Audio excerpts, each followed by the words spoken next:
না করতে আসলাম বন্ধুরা। আজকে আমি পুঁই শাক করবো মাছের মাথা দিয়ে। এই যে এখানে আমি মাছের মাথা নিয়ে দিয়েছি, নুন হলুদ মাখিয়ে নিয়েছি। কড়াইতে আমি তেল দিয়ে দিচ্ছি।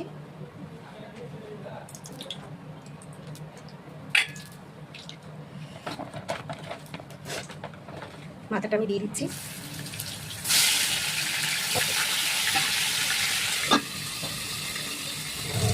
এখানে আমি পুঁই শাক কেটে কেটে ধুয়ে নিয়েছি, আর নিয়েছি বেগুন আলু কেটে নিয়েছি, আর একটু পেঁয়াজ দেবো। এই যে মাছের মাথা একটু পেঁয়াজ দিলে আঁশটা গন্ধটা লাগে না। মাথাগুলো ভাজা হয়ে তুলে দেবো। এবার আমি বেগুনটাও ভেজে নেবো আগে। বেগুনটা ভেজে তুলে না একটু না গলে একদম মানে ইয়ে হয়ে যাবে, সেই জন্য বেগুনটা আগে আমি ভেজে তুলে নেবো। বেগুনটাও তুলে নিয়েছি। এবার আমি এই আলু আর পেঁয়াজটা একসঙ্গে নেব।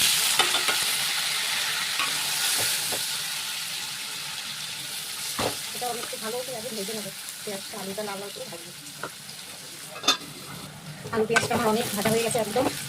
এবার আমি কিছুটা কাঁচা লঙ্কা বাটা দিয়ে দেবো।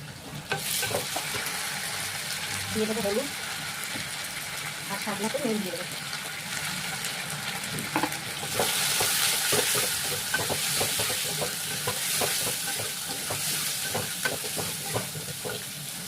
কষিয়ে নেবো, কাঁচা লঙ্কার গন্ধটা চলে গেলে।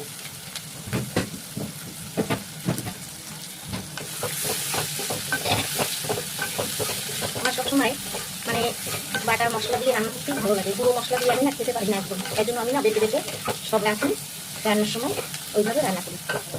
এবার আমি ইয়েটা দিয়ে দেবো, পুঁই শাকটা দিয়ে দেবো।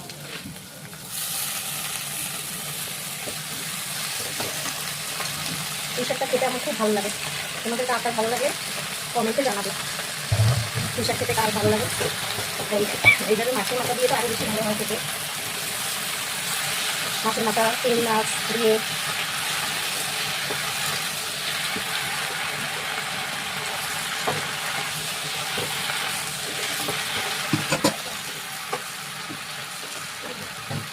আমি ডাটাগুলো স্পেশাল চিকেন এনে রেখেছিলাম, ওইগুলো এই ডাটা জল সিদ্ধ দিয়ে দিচ্ছি।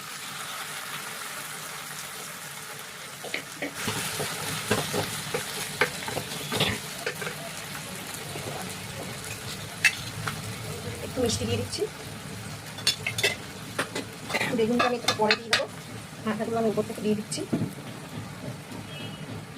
বেগুনটা পরে দেবো। এবার আমি ঢাকা দিয়ে দেবো, ভালো করে সিদ্ধ হবে। অনেকটা হয়ে এসছে আমার পুঁই শাক। আলুগুলো মোটামুটি সিদ্ধ হয়ে এসছে।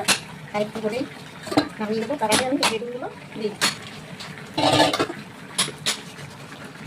তাহলে আমার পুঁই শাকটা হয়েই গেল। এই যে কেমন লাগছে নামিও, ঠিক আছে?